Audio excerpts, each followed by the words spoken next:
सुरंग के एक कोने में जाकर छुप जाता है। फिर सुरंग में फंसे हुए लोगों से पूछता है, अरे काका, आप यहाँ सब कब से कैद हैं और इस दानव ने आपको खाया नहीं? अरे बेटा, अगर ये दानव मुझे खा लेता तो मुझे तड़पना नहीं पड़ता, पर जब से इस दानव ने मुझे कैद किया है तब से मैं रोज रोज मर रहा हूँ। ये दानव थोड़ी थोड़ी करके हर रोज हमारी जान खींच लेता है। ये तो बिल्कुल विमला काकी की कहानियों जैसा ही है। बेटा, तुम यहाँ से निकलने का जल्दी ही रास्ता ढूंढ लो, नहीं तो यह दानव तुम्हें भी तड़पा तड़पा कर मार डालेगा। नहीं काका, मैं आप सबको ऐसे छोड़कर अकेला नहीं जाऊंगा। दूसरी तरफ उर्मिला और गांव के सभी लोग मंदिर में बंकू की सलामती के लिए प्रार्थना करते हैं। हे भगवान, मेरा विश्वास है आपके रहते वो राक्षस मेरे बेटे का बाल भी बांका नहीं कर पाएगा। तभी वहाँ एक अघोरी साधु आ जाता है। तुम सब मारे में से कोई भी जिंदा नहीं बचेगा।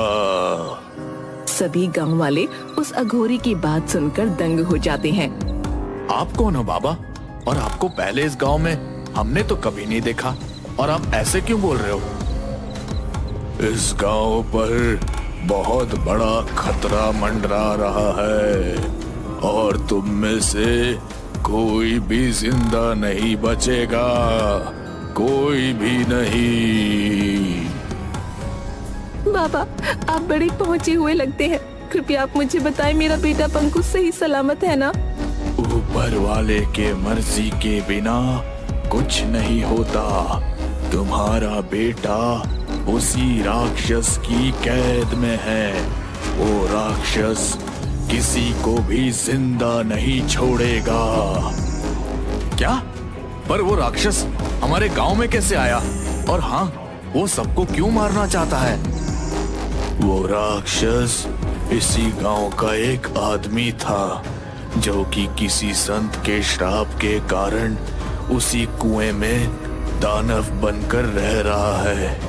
उसने कई साल शिव जी की उपासना की और खुद को बहुत ही शक्तिशाली बना लिया, और अगर वो 11 इंसानों की बलि देगा तो वो और भी ज्यादा शक्तिशाली बन जाएगा, और फिर वो उस कुएं से बाहर भी निकल सकता है।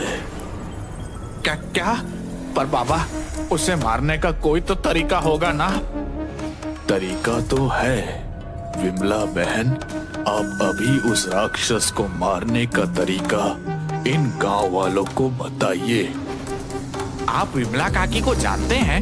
हाँ बेटा, ये बहुत ही जाने माने अघोरी है, पर जब से उन साधु ने उस आदमी को श्राप दिया था तब से हमारे गांव में कोई भी संत और साधु नहीं आया।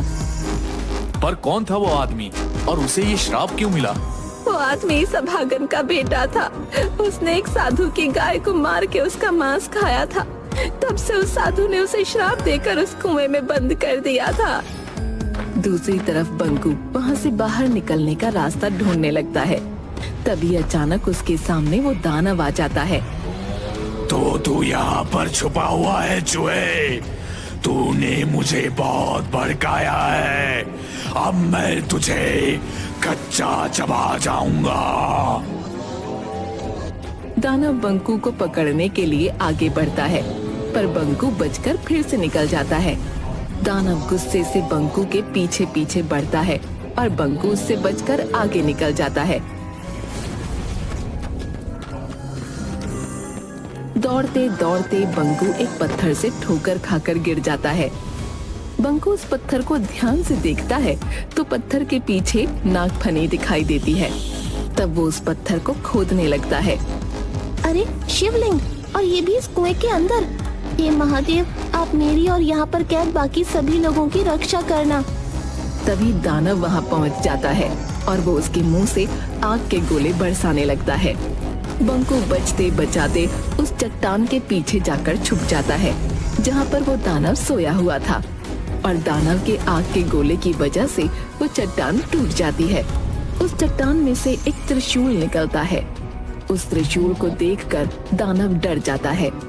अरे इस त्रिशूल को देखकर ये दानव डर क्यों रहा है?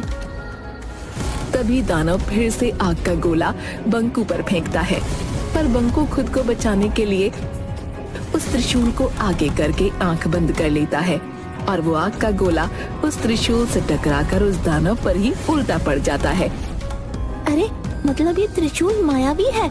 इसका मतलब इस त्रिशूल से दानव भी मर सकता है। फिर बंकू उस त्रिशूल से दानव के ऊपर वार करता है। दानव दर्द से कराहने लगता है, पर वो मरता नहीं।